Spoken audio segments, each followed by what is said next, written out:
السلام علیکم ویئرس قانون کی ایک اور معلوماتی ویڈیو کے ساتھ میں فخر عباس اکبر آپ کی خدمت میں حاضر ہوں۔ ویئرس آج کا ہمارا موضوع ہے انٹرا کورٹ اپیل، یعنی انٹرا کورٹ اپیل کیا ہے، یہ کیسے ہوتی ہے اور اس کے کیا کیا لوازمات ہیں۔ ویئرس ہماری ویڈیو دیکھنے سے پہلے ہمارے چینل کو لائک کیجئے گا، سبسکرائب کیجئے گا، ویڈیو کو کمنٹ کیجئے گا، شیئر کیجئے گا تاکہ یہ ویڈیو زیادہ سے زیادہ لوگوں تک پہنچ سکے، زیادہ سے زیادہ لوگوں کی رہنمائی ہو سکے اور ہماری حوصلہ افزائی ہو سکے۔ ویئرس انٹرا کورٹ اپیل،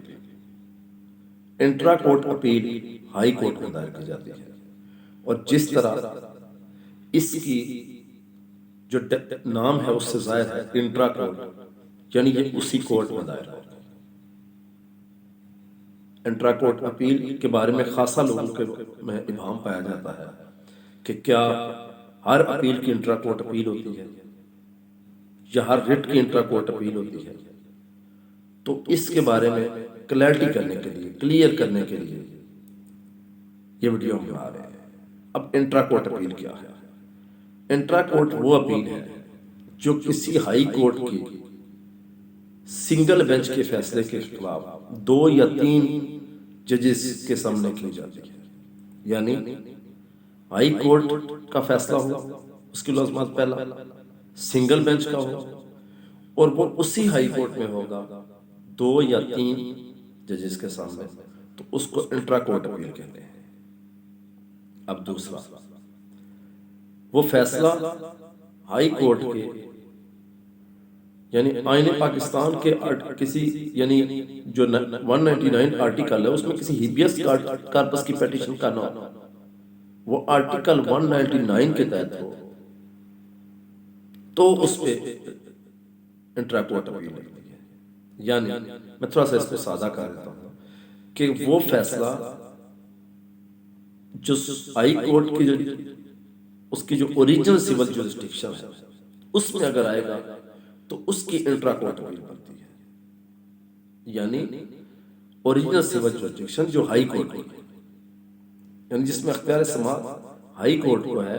تو اس میں جو لگے گا انٹرا کورٹ اپیل ہے اس میں لگے گا۔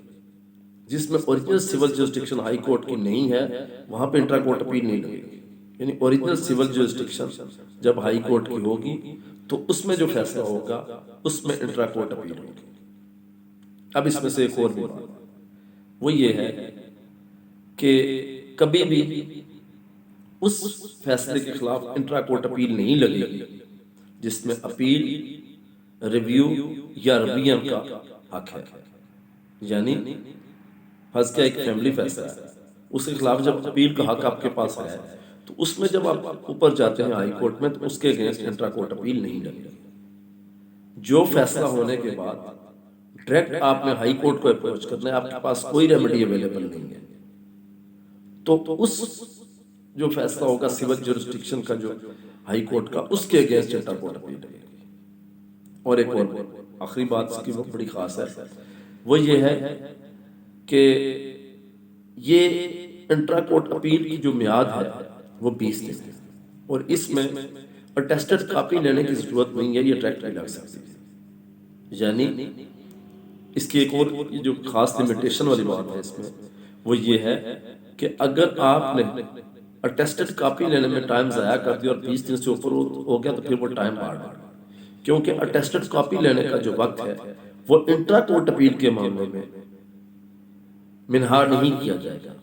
وہ بیچ میں شامل رہے گا۔ تو اس طرح یہ ایک سمپل سی بات تھی، مائنڈ کلیئرٹی کی بات تھی کہ انٹرا کورٹ اپیل ہمیشہ article 199 the constitution of Islamic republic of Pakistan کے تحت جو اوریجنل سول جورسڈکشن جو ہائی کورٹ کی ہوتی ہے اس کے تحت لگتی ہے، اور اس کے جو فیصلہ ہے اس کے اگینسٹ لگتی ہے، اور اس کی لمیٹیشن 20 دن ہے، اور یہ ضروری ہے کہ جس آرڈر کو آپ اسیل کر رہے ہیں اس کے اگینسٹ اپیل، ریویو یا ریویژن کا کوئی حق حاصل نہیں ہے۔ وہ آرڈر جب سنگل بینچ کے آگے جائے گا اور اگر وہاں سے وہ ریجیکٹ ہوتی ہے تو اس آرڈر کے اگینسٹ 20 دن کے اندر بنا اٹیسٹڈ کاپی کے بھی آپ intra court appeal from the same bench of the high court, یعنی اسی ہائی کورٹ کے بینچ میں سنگل بینچ کے فیصلے کے خلاف 2 یا 3 ججز کے آگے آپ انٹرا کورٹ اپیل دائر کر سکتے ہیں۔ تو یہ انٹرا کورٹ اپیل شاید عام لوگوں کے ذہن میں ہوتا ہے کہ ہر اپیل کے خلاف انٹرا کورٹ اپیل ہوتی ہے، تو ہر اپیل جس کا کوئی فیصلہ ہوتا ہے یا ہر ریٹ جس کا کوئی فیصلہ ہوتا ہے اس کے اگینسٹ انٹرا کورٹ اپیل نہیں ہوتی، صرف اوریجنل سول جورسڈکشن کا آرڈر جو ہائی کورٹ کا ہوتا ہے اس کے اگینسٹ انٹرا کورٹ اپیل اسی کورٹ یعنی اسی جو ہائی کورٹ کا بینچ ہوگا اسی میں ایک نے اگر دیا ہے فیصلہ 2 یا 3 ججز کے سامنے دائر کی جاتی ہے۔